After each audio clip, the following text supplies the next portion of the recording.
Arben Kodra had a plan, Thomas Richardson had power, and neither knew the other was already playing a game that would destroy everything in its path. Please subscribe and share for daily new update of gang crime story, and watch till end. In early 2017, the east coast of the United States was moving with its usual noise traffic, business, late-night bars, and the quiet rhythm of daily life. No one noticed the strange men who arrived through different airports, using different cities, never appearing together. They wore plain clothes, carried small luggage, and blended into crowds like shadows.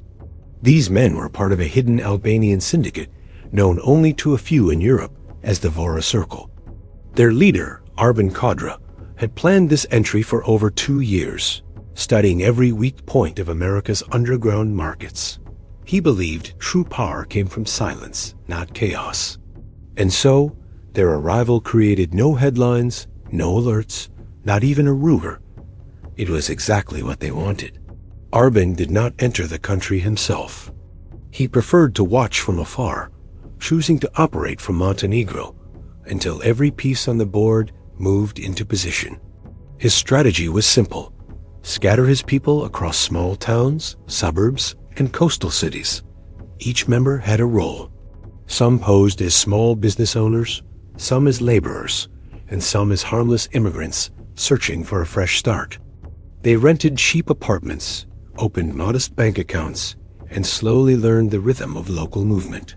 Their operations were quiet, patient, and intentional. What no one in the United States knew was that the Vora Circle was not entering to create violence.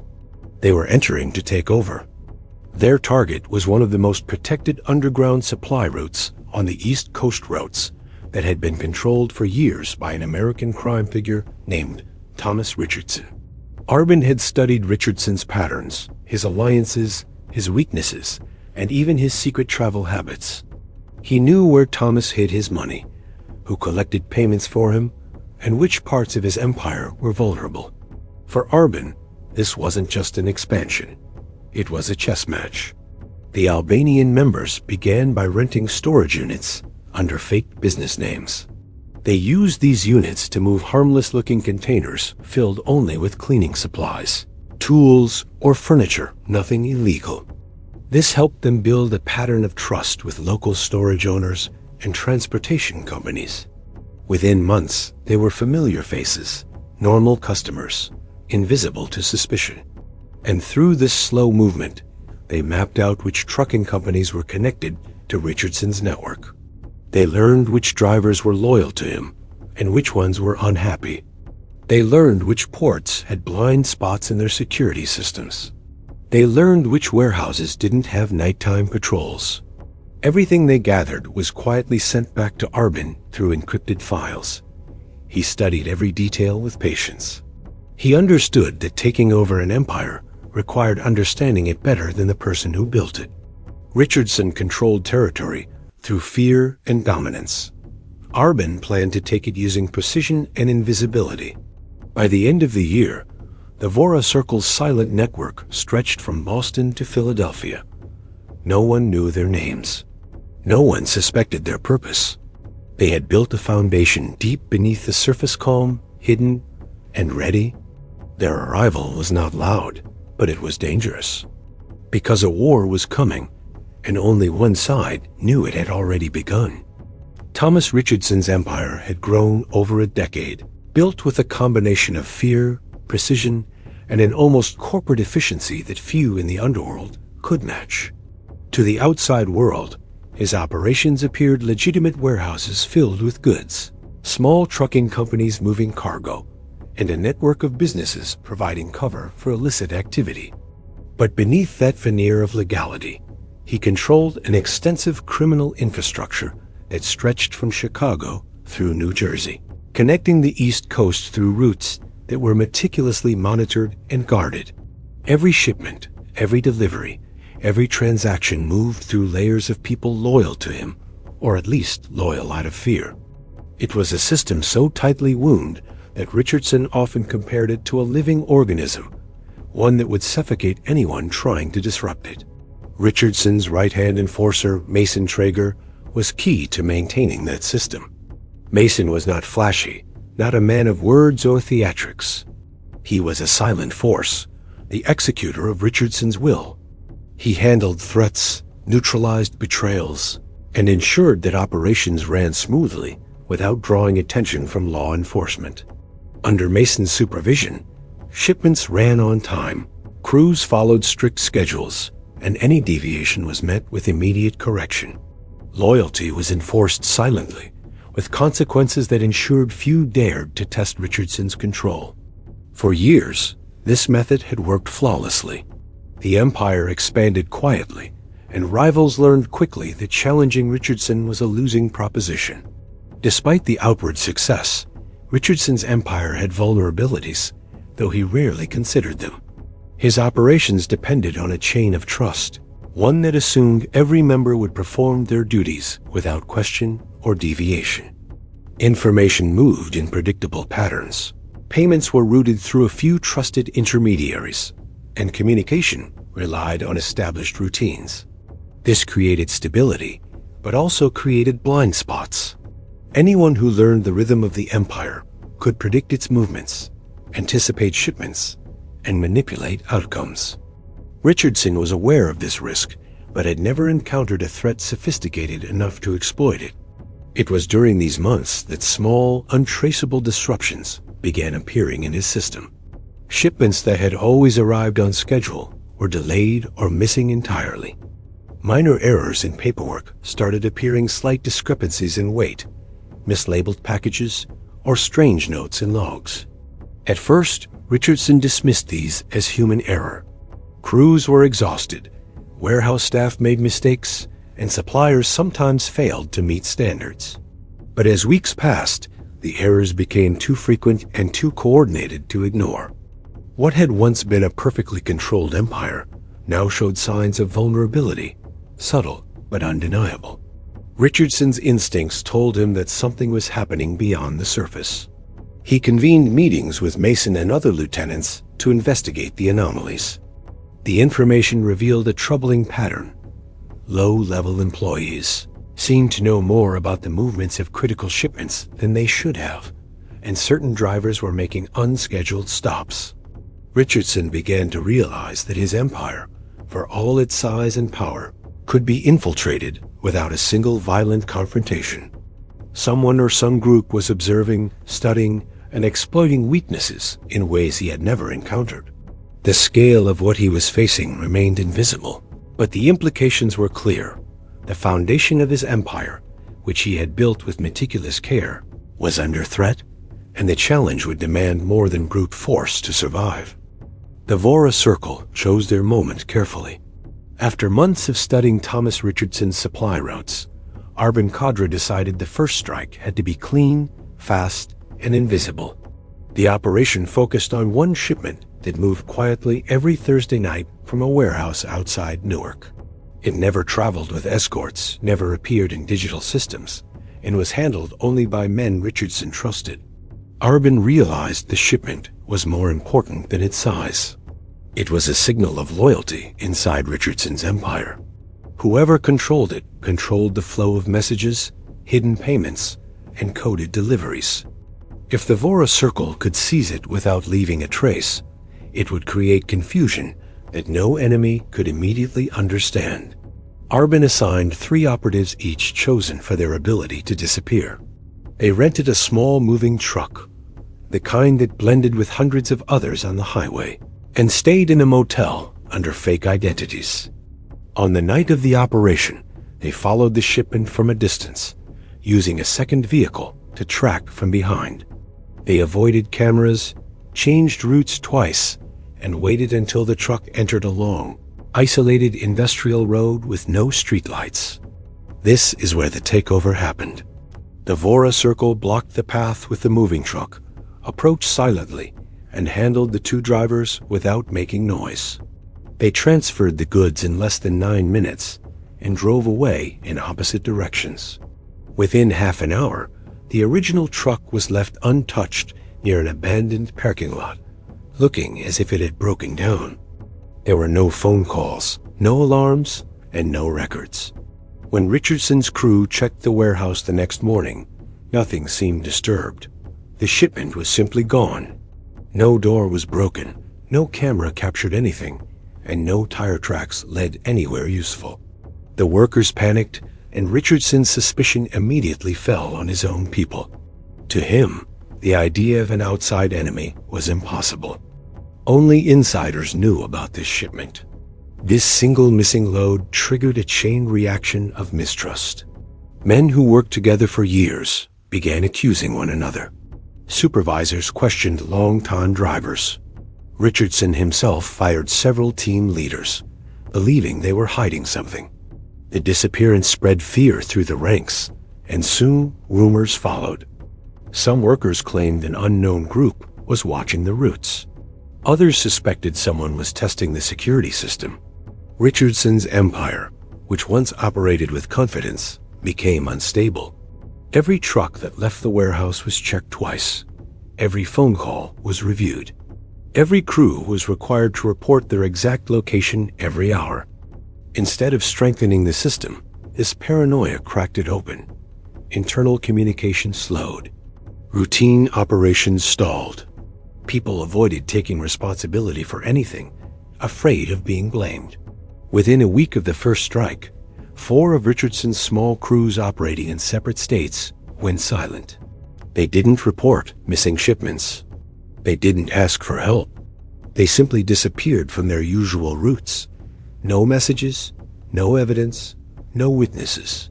The Vora Circle had quietly removed them from the map through strategic pressure, not violence. They bought out some workers, threatened a few key informants, and paid others to leave the country. Every disappearance looked unrelated, but they were all part of Arben's plan. Richardson still refused to believe an organized enemy was targeting him. He blamed disloyalty, incompetence, and betrayal within his own people. This confusion was exactly what Arben wanted. The first strike had done more than steal a shipment. It had planted a seed of fear, and fear would slowly destroy the empire from the inside. Arben Kodra understood that a criminal empire never collapses from a single hit. Real destruction comes slowly, through steady pressure that weakens every layer of the foundation until the entire structure falls on its own. After the first operation created panic inside Richardson's network, Arben moved to the second phase, expansion. But this expansion wasn't loud, violent, or visible. It grew like roots under the soil, spreading quietly into areas Richardson never thought he could lose. Arben relied on his strategist, Ilir Voskaj, a man known for reading people like open books. Ilir had a simple approach: identify weak workers, nervous drivers, underpaid guards, anyone feeling ignored or unhappy. He offered them 3 things Richardson never gave: money, respect, and an exit if they ever needed one. These men didn't join because they believed in the Vora Circle. They joined because they wanted protection from the collapsing empire they worked for. Soon, Ilir built a small but loyal network of insiders who slipped information without being noticed. They sent him schedules, warehouse codes, maps of nighttime patrols, and even secrets about Richardson's private transactions. With this information, Arben's people began buying abandoned warehouses along the coast. These buildings looked old, worthless, and forgotten, but they were perfect for storing crates, switching vehicles, and hiding short-term operations. The Vora Circle used fake companies, construction firms, cleaning businesses, and furniture delivery services to sign leases. Each warehouse became a small base, equipped with hidden cameras, encrypted routers, and emergency escape routes. Anyone driving by saw empty buildings. Only the Vora Circle knew they were the growing skeleton of a hidden network stretching across several states. At the same time, Ilir focused on digital channels. He purchased offshore servers through fake identities and established coded message systems that connected members without revealing real names or locations. A group never used the same code twice. Messages changed daily, and data automatically deleted every hour. While Richardson still relied on old methods, phone calls through intermediaries, handwritten notes, and face-to-face meetings, the Vora Circle moved with speed and precision. They could send orders to 5 cities within minutes without leaving a single trace. The real breakthrough came when Alir bribed a mid-level dispatcher in Richardson's Chicago wing. This man had access to route schedules, financial transfers, and internal memos. With that information, the Vora Circle didn't need to attack anything directly. They simply stepped in between Richardson's movements, taking shipments before they reached their destination, redirecting trucks, rerouting payments, and manipulating small crews into abandoning their work. Richardson lost control, but he couldn't see who was holding the strings. As the network expanded, the Vora Circle didn't celebrate. They treated every new warehouse as temporary, every ally as replaceable, and every success as only one small step. Their power didn't come from violence. It came from knowing more than their enemy. By the time Richardson realized something bigger was happening, half of his system was already under Vora Circle influence. Routes that once belonged to him now flowed silently into Arben's pipeline. Workers who once feared him now worked for Alir. Every day, another piece of his empire faded into someone else's hands. The most dangerous part of this expansion was its invisibility. Richardson couldn't fight an enemy he couldn't see, and Arben intended to keep it that way until the moment the final strike would leave Richardson with nothing left to defend. Thomas Richardson sensed something shifting beneath his feet, something he had never felt in his entire criminal career uncertainty. His empire had survived federal pressure, rival crews, internal betrayals, and economic downturns, but this time the threat didn't have a face. It didn't send warnings, didn't claim responsibility, and didn't act with the usual chaos of enemies. It moved quietly, almost calmly, the way a predator studies its prey before the final strike. After losing warehouses, routes, and trusted men without any visible enemy, Richardson knew he could no longer rely on routine security. He needed intelligence, someone who understood patterns, algorithms, digital shadows, someone unlike anyone in his circle. This is when he reached out to Grant Holloway, a former intelligence analyst who once worked with private contractors, but later slipped into the criminal world after being caught selling information. Grant was cold, analytical, and emotionless.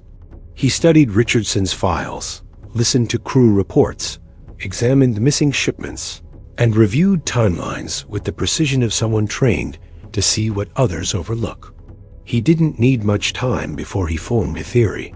To him, the disruptions didn't look random. They looked calculated, structured, and strategic, like a slow invasion. Grant believed a foreign criminal group was behind it, but he had no proof. He only knew one thing for certain. The enemy had access to Richardson's internal operations in ways no outsider should. Grant traced the interference back to subtle irregularities in Richardson's financial system. Small transfers were disappearing, invoices were being rerouted, and certain employees seemed to be doing things outside their normal patterns. Deep inside encrypted files, he found a single repeating signature, tiny coded fragments in the documents that didn't belong there. To an average person, the lines of numbers looked like errors. To Grant, they looked like the fingerprints of a hidden accountant who kept the books for the opposing side. He knew that if he could locate this accountant, he could cripple the enemy's financial control. Richardson didn't care about the strategic details. He only wanted results. So Grant focused on the man whose existence was hidden behind fake transactions and disguised bank trails. The target's name surfaced slowly through digital tracing. Luan Sirjani, a quiet, disciplined numbers expert who seemed to appear in records without ever being physically present. Grant believed Luan was the financial backbone of the enemy. Cut him out, and the entire structure would collapse. Grant prepared a covert operation, selecting men who were loyal, silent, and experienced in extracting information. They followed leads from Chicago to Baltimore, tracking encrypted emails, old receipts, and unusual rental agreements. Everything pointed to a small apartment near the harbor symbol. Almost empty, the kind of place a cautious accountant would choose. But when they arrived, the door was unlocked, the drawers empty, and the laptop wiped so clean it looked new. It felt like someone had left minutes before their arrival. That moment confirmed Grant's suspicion. The opposing force was always one step ahead. Someone inside Richardson's own network had warned the accountant before the operation even began.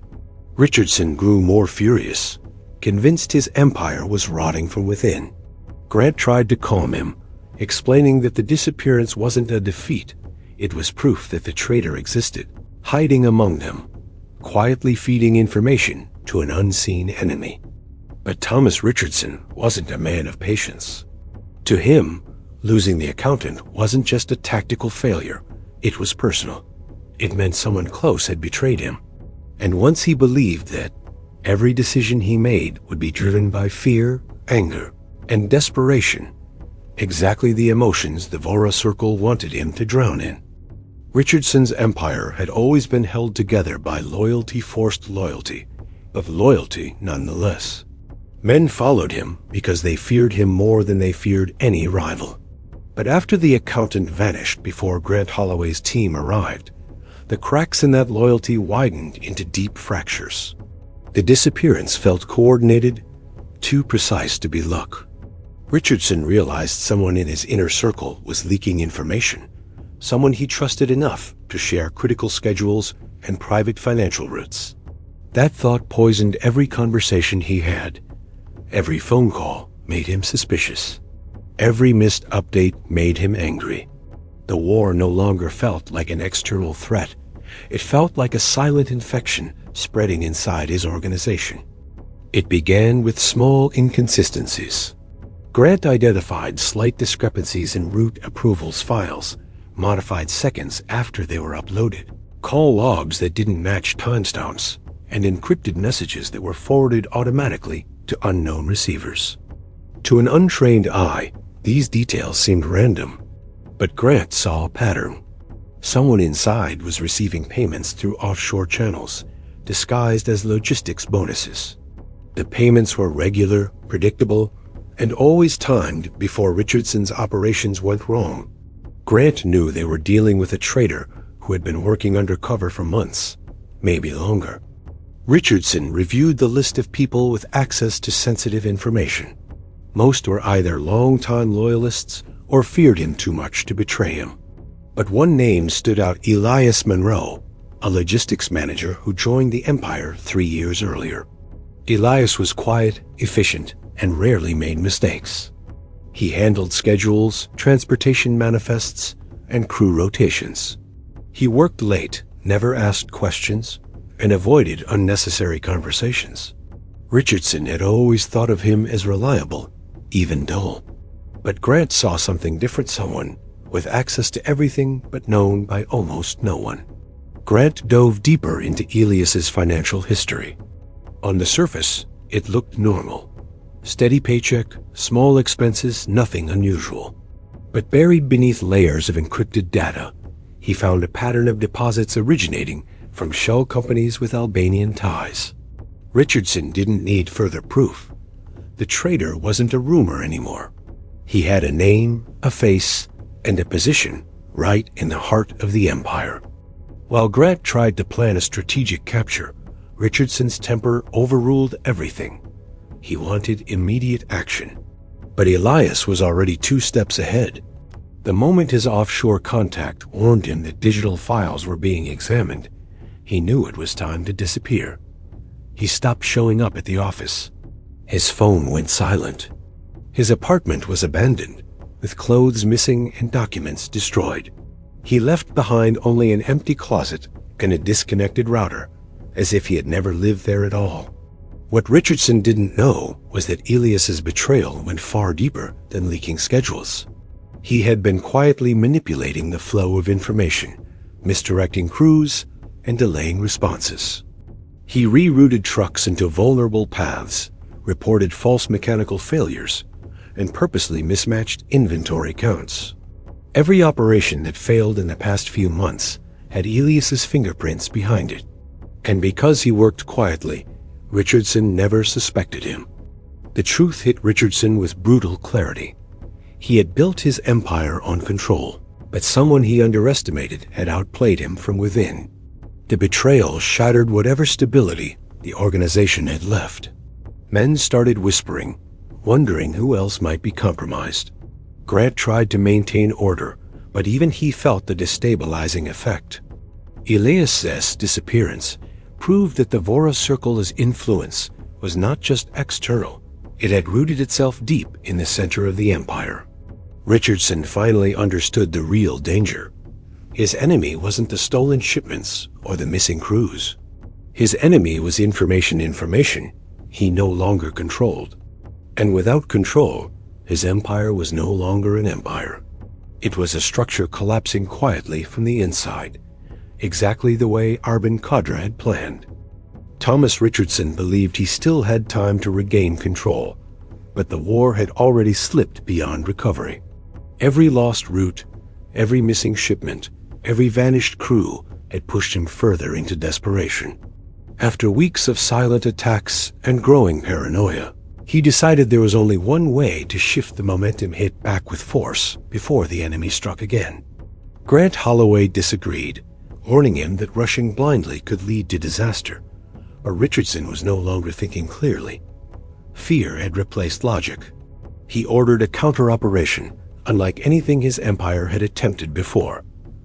2 simultaneous attacks on locations suspected to belong to the Vora Circle. He wanted to show power, to remind everyone that he could still fight.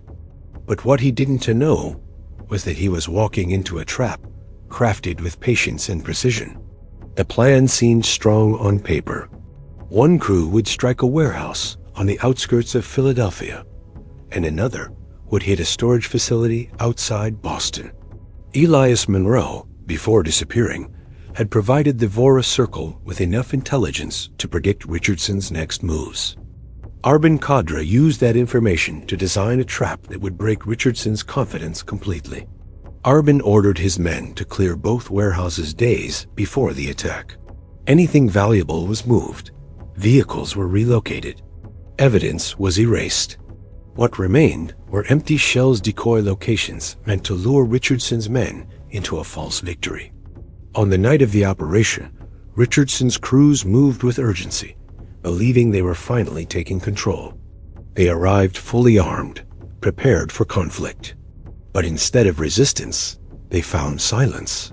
The Philadelphia warehouse was dusty and barren, the floor covered in marks suggesting items had been moved recently. The Boston facility wasn't any different. Broken crates were scattered around, damaged intentionally to give the illusion of a rushed escape. For a moment, Richardson's men believed they had forced the enemy to flee. They reported the findings immediately, expecting praise. Instead, Grant felt a cold dread settling in. It was too perfect. Too easy. Too clean. While Richardson's teams were standing in empty warehouses, Vora Circle operatives were moving across 3 states in coordinated silence. Using the exact timing of Richardson's attacks, they targeted his largest storage unit sites no one expected to be touched that night. With internal routes already compromised and security weakened by chaos, the Vora Circle faced almost no resistance. They entered cleanly, disabled alarms, and removed contents with practiced speed. Millions in assets cache, goods, equipment vanished into trucks that drove through back roads, heading toward warehouses Richardson didn't even know existed. By the time Richardson realized something was wrong, the damage was already done. Reports from his own facilities started coming in. Locks broken, inventory missing, guards tied up but unharmed. Everything was taken with the same silent efficiency that had marked every previous strike. The humiliation was devastating. His attempt to strike back had played directly into Arben's hands. Instead of regaining territory, he had opened his own defenses and left his most valuable locations exposed. The double ambush shattered the last remaining confidence inside Richardson's organization. Men whispered in fear, worrying that every move they made was being watched. Grant, though calm on the outside, understood the magnitude of the failure. This wasn't just another loss. It was a message. The Vora Circle had not only predicted Richardson's actions, but used them to dismantle what was left of his empire. Richardson's anger boiled over into helpless rage. He had walked into a perfectly constructed trap. His attempt to regain control had only pushed him deeper into collapse. And as the night ended, he finally understood the truth he had refused to accept. The secret war was no longer something he could fight. It was something he was already losing, and the enemy was always 2 steps ahead. The night of the double ambush marked the true breaking point of Thomas Richardson's empire. For years, he had ruled the East Coast underworld with intimidation, control, and absolute confidence. But now, he could feel his power slipping away like sand through his fingers. The Vora Circle had dismantled his operations piece by piece, not through violence, but through strategy, patience, and silence. What haunted Richardson the most was the realization that he had never even seen the face of the man destroying him. Arben Kodra had guided the entire war from thousands of miles away, orchestrating every move with the precision of a master tactician. And Richardson had responded to each attack with escalating panic, unknowingly feeding the strategy designed to break him. Grant Holloway spent the following days trying to rebuild some sense of structure, but the organization had already lost its backbone. Key workers were quitting without warning. Crews refused to move at night. Drivers asked to transfer to regular jobs or vanish entirely. Rumors grew wild. Some said the enemy could intercept phone calls instantly. Others claimed the Vora Circle had men posing as warehouse staff, and a few whispered that Richardson's closest allies were secretly involved. The fear became a living presence, spreading faster than any truth could. Every time Grant tried to gather information, he was met with conflicting stories and trembling men who no longer trusted anyone, not even him. Richardson, overwhelmed by paranoia, retreated into one of his private safe houses, a place only 4 people knew about.